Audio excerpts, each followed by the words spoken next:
طرح۔ تیسری چیز کہ عام طور پہ آدمی رمضان کو بہت احتیاط کے ساتھ گزارتا ہے، حرام کاموں سے بچتا ہے، برائیوں سے بچتا ہے، شراب سے بچتا ہے، جھوٹ سے بچتا ہے، تمام چیزوں سے بچنے کی کوشش کرتا ہے۔ یہ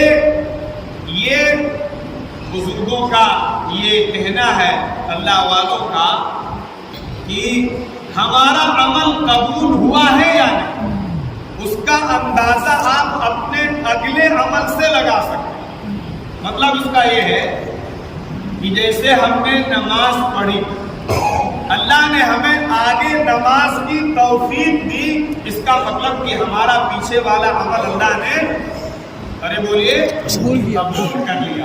اگر ہم نے رمضان میں جھوٹ نہیں بولا ہے، ہم یہ نیت کریں کہ ہمیں پورے سال بلکہ پوری زندگی جھوٹ نہیں بولنا ہے، گویا کہ رمضان کا یہ عمل ہمارا اللہ کی طرف سے قبول۔